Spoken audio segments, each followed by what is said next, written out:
The story of Elias Chauke is one of those rare cases where fact already feels like fiction, military discipline twisted into violence, prison walls turned into battlefields, and a life that ended at the end of the rope. Very little is recorded about Chauke's childhood, which only adds to the mystery surrounding him.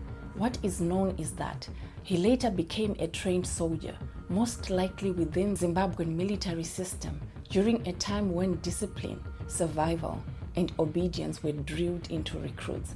Military training in Zimbabwe was harsh, built on rigid hierarchy and relentless conditioning. Soldiers were taught to endure pain, follow orders without hesitation, and operate under pressure.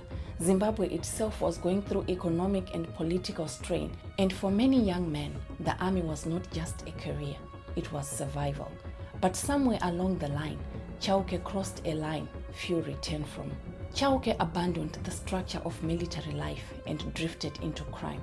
Whether he deserted or simply transitioned into criminal activity isn't fully documented, but what's clear is that he became part of a violent underworld.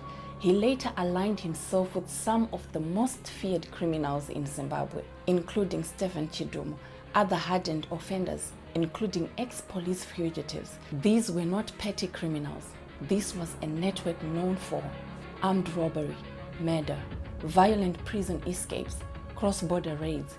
Zimbabwe in the 1990s saw a surge in such organized crime, and Chauke became part of the storm.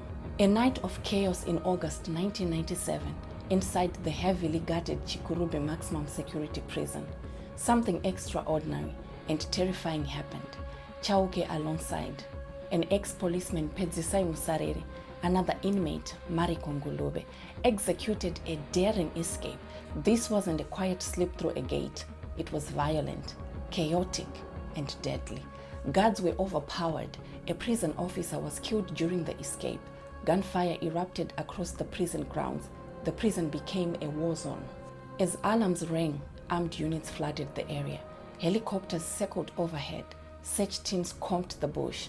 Chauke, drawing on his military training, tried to vanish into the environment. He stripped off clothing, covered himself in soot for camouflage, used terrain to hide from search parties.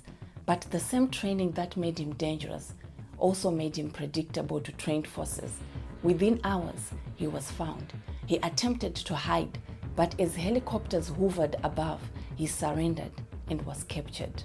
Meanwhile, one accomplice was shot dead. Another died from injuries. After his recapture, Chauke was put on trial. Armed robbery, murder, his role in the prison escape.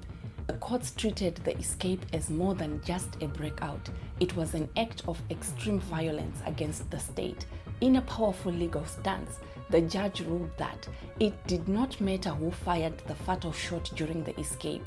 Because Chauke was part of the group, he bore equal responsibility. He was sentenced to death by hanging.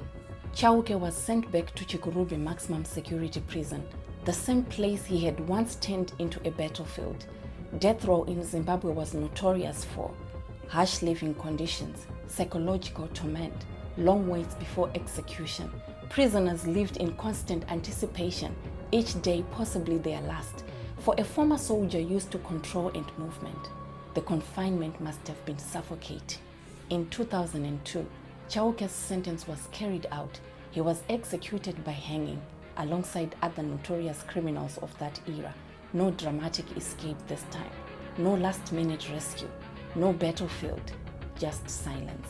Chauke's name became tied to one of Zimbabwe's most infamous criminal episodes, a soldier who turned against the system, a prison escape that shook the nation, a violent life that ended in the gallows.